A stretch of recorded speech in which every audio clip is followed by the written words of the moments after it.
Welcome. Welcome to today's webinar about assortment management in LS&AV. My name is Martin Kleindl. I'm a product director at LS Retail and I'm responsible for LS Fashion and Replenishment. In this webinar, we will cover the different methods how to manage assortments in LS&AV. We will touch base existing approaches, but put special focus on the item and store hierarchy relations approach, which is a recently added functionality for assortment building. This webinar will be recorded, and we will send you the link to the recording after the webinar. I will take questions at the end of the session. Please use the chat window in the GoToWebinar tool to send me your questions, comments, and feedback. If there is not enough time to cover all the questions at the end, I will respond to you via email afterwards. As announced, our yearly main conference called Connection will not take place in the usual shape and form in 2018. Instead, we intend to bring you the value of Connection throughout the year. We are happy to offer you this webinar as part of Connection Online and urge you to stay tuned for more trainings and material. Having this said, let's dive in the details and have a look at assortment management in LS&AV. What are assortments? Assortments are the collection of goods that a business provides to consumers at a certain period of time. So this defines the items we need to have in the stores in order to sell them. And assortment management is the process and the used tools to create and maintain the assortment by defining active goods and assigning them to specific entities, which are the stores in our case. Assortment management is part of the replenishment suite, which is fully integrated in LS&AV. When we work with assortments, we can face a couple of challenges. First, the amount of data, which is defined by the number of items and the number of stores. I supported a partner in an implementation project for a car spare parts dealer some time ago. This company had more than 15,000 active items in their stores. Imagine this number. Those stores were more like small mini warehouses. In grocery supermarkets, it's not uncommon to have 10,000 to 15,000 items in the assortment. And we see the same with the stores. The more stores and the more variations we have in between the stores, the more challenging and complex the task of managing assortments get. And then we have complexity. Today's customers are more demanding than ever. They expect to get the products they want in their favorite stores. Local differences in the store assortment have become a normality in the meanwhile. Grocery stores, for example, have products from local farmers or producers. In fashion stores, differences in the assortment due to regional differences are a normality. And we see this behavior also in other retail industries. And then we see also fast changing assortments. Life cycles are becoming shorter and shorter. Fashion, electronics are the most extreme examples, but we see it in other places too. And then we need to cover all kinds of exceptions. So, what do we want to achieve? First, we want to reduce your operational cost by squeezing the time spent for creating and maintaining assortments. Second, we want to help you to get a better grip on the assortment by better visualization of the relations and dependencies. And last but not least, we want to reduce the risk of failure by enabling you to reuse existing assortments and store historical assortments. So you can have multiple versions of your assortment and switch between those.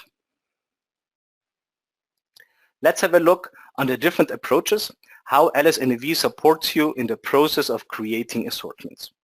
We have three approaches. First, we have grading. Then we have the store groups and store approach. And finally, our new approach, hierarchy relations. But let us start with grading. When we define assortments with the grading approach, we go through two steps. First, we group our stores into different sizes. In my example, we have small, medium, and large stores, and we have assigned our 4 stores to those 3 groups. In the grading approach, we use grades to represent those store groups. So, grade A represents the large stores, B the medium stores, and C the small stores. Of course, we can have more than 3 grades. Those grades can be understood in a way how we sell our items. Let's assume we operate grocery stores, so we sell food products. In our small stores, the items are placed in shelves, and we find there canned food, frozen food, and pre-packed food. In our medium stores, we have the shelves, and additionally, we sell over the counter. Here our staff slices cheese, sausage, and ham on request for the customers. In our large stores, we have the shelves, sell over the counter, and have additionally a gourmet corner where we sell delicatessen products like high quality fresh fish or meat. For our example, let's assume we have only 3 items in our assortment. We have pre-packed sausage, Parma ham, which is sold in thin slices, and we have expensive Kobe or Wagyu beef. So now let us combine our items with the stores. In our small stores, we only sell the pre-packed sausage and it's located in the shelves. In our medium stores, we sell the sausage and the Parma ham. In our large stores, with the gourmet corner, we sell the sausage, the ham, and the beef.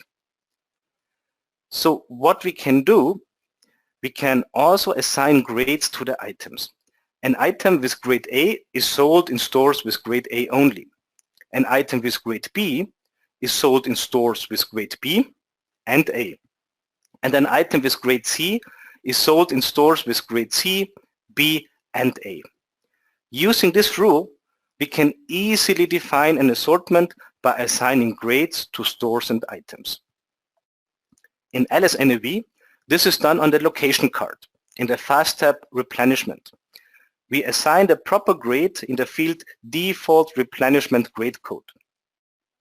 For items, we do the setup on the retail item card in the fast tab merchandising. We assign the proper grade in the field replenishment grade code. Please note that those fields are only visible if you have selected item category grade in the replenishment setup. Let's recap what we have seen. Grading is a straightforward concept. It's transparent and easy to understand, and it comes with low maintenance effort and cost. The disadvantage of grading is that it should be only used in scenarios without exceptions. So, for simple scenarios, it is extremely easy, simple, and fast to use this approach. And I would always recommend to use it if you don't have any exceptions. Let's have a look at our second approach, store groups and stores. In this approach, we define for every single item in which stores this specific item is available. In my example, the shirt is assigned to the first 3 stores, but not to the last one. And we do the setup for all our items, one by one. This gives us full flexibility, and we can create all types of scenarios and exceptions if needed. We have introduced store groups to reduce the maintenance effort and to make the setup more easy. A store group combines stores with the same behavior, and we can assign items to store groups. Of course, it is possible to assign an item, like the toaster in this example, to store groups and stores at the same time. In LS-NAV, this setup is done on the retail item card in the FastTab distribution. There, we assign the store groups and stores to the item. In this example, the item is assigned to the store group Fashion and the store S0013. We can see in the smaller page, which contains the store group setup, that the store group Fashion contains two stores, S004 and S003. Please note that you have to select store groups in the replenishment setup to activate this approach. So let's recap again what we have seen. The store group and store approach gives you full flexibility and allows all types of setup, exceptions, regional products, high variance in store assortments. You can do it all. The strength of this approach is also its weakness. The maintenance effort can be quite high in scenarios with a lot of items and exceptions. And then it can become difficult to still see the big picture, which items are assigned to which stores. Nested groups are not supported, so you cannot have store groups within store groups. This approach is the perfect fit if we have complex scenarios, including regional products and exceptions. And then we have our new approach, assortments based on hierarchy relations. This approach builds on top of the store group and store approach. Again, we start with our stores. And again, we put our stores into groups. But this time, this is a multi-level hierarchy. A hierarchy is a flexible tree structure, and it can have unlimited levels. In my example, I have built a hierarchy based on regions and countries. But you are totally free how to set this up. This could also be based on store size or store types or any combination of that all. Let's call this a store hierarchy. Similar to the store hierarchy, we can also build item hierarchies. This is not division, item, category, and product group. This is again the multi-level hierarchy, but this time we have assigned items to it. Okay, so we have two hierarchies. How we are supposed to use them? Let's assume we want to create an assortment in which all stores in Europe have meat products in their assortment. When we create such a relation, this will affect all stores within the group Europe and all items within the group meat. Due to the inheritance, all stores in Spain, Italy, Iceland and Sweden will have beef, pork and chicken products in their assortment. With one single relation, we created a lot of detailed relation. If we compare this with the store group and store approach, we would have created relations for the first item in the chicken group, then for the second item in the chicken group, then for the third one, and then we would have continued with the pork and the beef. So here we are just relating the groups, and this will save you a lot of time in the assortment building process. Of course, we can have multiple relations in parallel when we create those assortments. I am quite sure that you now ask yourself if we can have also exclusions in this approach, meaning that we take out items from our built assortment. Let's imagine we want to exclude the beef product group from our current assortment, but only for the North European stores. We can create an exclusion rule between groups, and all stores and items below those groups will inherit this setting automatically. So it's far more transparent to our users what rules we have set up compared to the store groups and stores approach. This is how the hierarchy relation page looks like in LSNAV. But let me show you this in live action.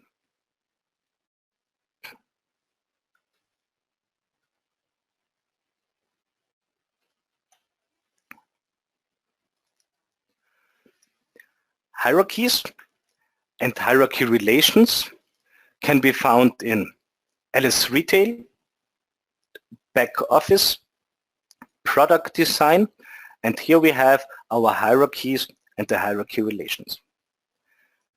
The hierarchies are grouped into item hierarchies and store hierarchies. And we can see this in the field type, which kind we have in front of us. Let's have a look into this item hierarchy. This hierarchy viewer shows us this tree that I've been talking about in the PowerPoint slide. It can have unlimited levels, and it's up to you how you define this grouping. So here for this food products, I have here food, meat, fish, dairy. But for this fashion products, I have also introduced brands like this Linda brand and Elsa brand and styles. So it's up to you how you define your assortment on the items. We have a fast tab which gives us some information about the hierarchy. And in the lower area of that screen, we see the items that are linked to the specific groups. So this milk group contains of those detailed items. How are we adding items to a group? We can add it here manually, or we can use a report which allows us to do some mass insert and mass updates. It's very easy to maintain those hierarchy tree. For example, here in our dairy group, we have milk and cheese, but I would like to add a group for butter. So I add a new child node, and this is called butter and butter. And for this butter group, we want to have a further differentiation between low fat and normal fat. So I add another level.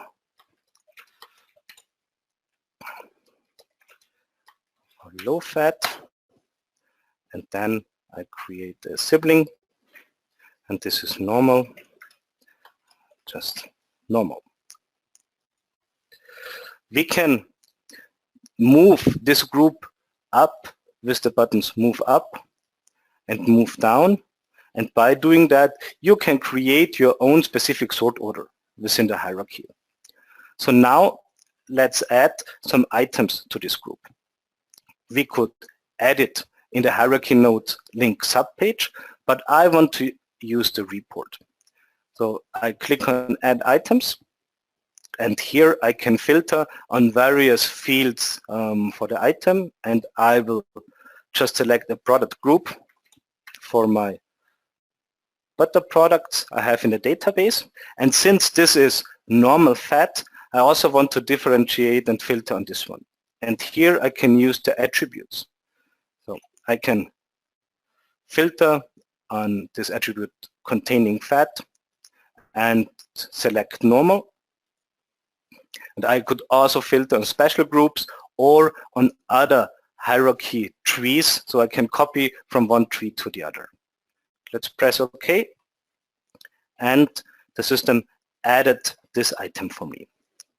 So we can add items here from the hierarchy page. We can also do the same from the retail item card and the retail item list. On the retail item list, in the menu actions, we have this function items to hierarchies, and this is used to add items to specific hierarchies. We have this also on the retail item card. But let's go back to our hierarchies. Let's have a look at the store hierarchy. The store hierarchy has the same concept as the item hierarchy. In this example, I've built a hierarchy on regions and on countries, Iceland, Sweden, Austria, Germany, and then I have also some cities in there. And below those cities, I have my specific stores. The concept is totally the same. The only difference is that I have here stores in the link page and not items. I could do a totally different setup, and this setup could be based on store sizes. Like in this example, I have here my big, medium, and small stores, and I can also have franchise stores. So we are also supporting the franchise concept, and then we are working with customers and customer groups. So the hierarchies are very easy to maintain. It's easy to set them up. To manage our assortments, we use the hierarchy relations. A hierarchy relation is combining an item hierarchy and a store hierarchy. And whenever we work with hierarchies, we can start from scratch. But what we usually do is we create a copy of the existing assortment. Then we start to work and maintain this, and then we can activate it. So we have always the possibility to go back to our previous assortment, and we have our historical assortments available whenever we need this. To create a copy, we use the copy hierarchy relations function. But let's have a look into the assortment itself. In the assortment, we see two trees. We see a tree to the left. In this case, this is the stores tree. And on the right, we see our items. We remember in the PowerPoint page, I had those arrows which were connecting the groups. Those groups are called relation entries. And I see here that in this example, I have already 10 relations built up. And this is my history, my log. I can always see when was this relation created, who created it, and I can also assign comments. So I can track later on why I introduced this fish group assortment to a specific store. So I can always have this kind of information. But how are we working with those assortments? To show this, I will start from scratch and remove all existing locations from this assortment. And what we will do, we will start with the same example that we have seen on the PowerPoint slides. We want to create an assortment for our European stores in the north and for our meat product. So I just mark both nodes and click on Add Relation. And we see that we created a relation, and the groups below the meat group inherited the setting. The check mark in the active field indicates that now the items here are in the assortment. We can do the same for the fish products and for our dairy products. So it's very easy to create those relations. If I'm interested to see which items are behind that, I can activate the detail view by clicking this check mark. Now I see the items that are below this group, and I can also do the same for the stores. We can also create exclusions. So for example, for our store in Reykjavik, in Iceland, we don't have cheese products in the assortment, and I can create this exclusion rule, and I'll see here the check mark disappears, so all the items below the cheese group are not available in the assortment anymore. So you could say now, Martin, this is very nice, beautiful, but you know, we like to work from the items to the stores, so the other way around. Then this is very easy to do. We can switch the views with the reverse left and right hierarchy viewer. So now I have my items on the left and the stores to the right. And this enables me to do the following. I can again show the details. And if I select this milk product, I see immediately in which regions, countries, cities, and stores the item is available. So I have always the view from both sides. When I'm fine with the setup, then I want to activate this assortment. And to activate this assortment, this is done with the update item distribution function. This is the manual update, and this will be done immediately. And then we have also the possibility to use the scheduler job, the LS Retail Scheduler, to update the assortment when the starting date becomes valid. So assortment planning is very easy now. we work on group level and we can inherit this down and we can have multiple exceptions. So let's go back to our slide deck and let's revisit our goals and what we wanted to achieve with the hierarchy-based assortment management. First, operational cost reduction. With the new hierarchy-based approach with inheritance and exclusions, assortments can be created and maintained in far less time than before. It is still allowing you to build the most complex rules, but now with an easy and simple to use interface. Second, transparency. With the new relation viewer, it is easy to understand the setup assortment rules and dependencies. Comments allow you to document changes for later review. And third, risk reduction. The new functionality allows you to manage multiple versions of your assortments, and with the copy feature, you can reuse existing or historical assortments. You can create assortments with a future date and activate those assortments manually, or let the LS Retail scheduler do the job for you. You can always switch back to a stored historical assortment if you detect an error in the current one. So, this was the overview of the tools we provide in LS-NAV to manage assortments. From simple to complex, you can cover it all. And with the latest improvements, the maintenance has become much more easy. So, thank you very much for attending this webinar. It was a pleasure having you. I'm looking forward to seeing you in one of the next replenishment related webinars, which will be about planned sales demand, how we integrate budgets and discount offers with automatic replenishment, and the other one about advanced budgeting and open to buy. Detailed dates will be communicated. Thank you very much and have a nice day. Bye-bye.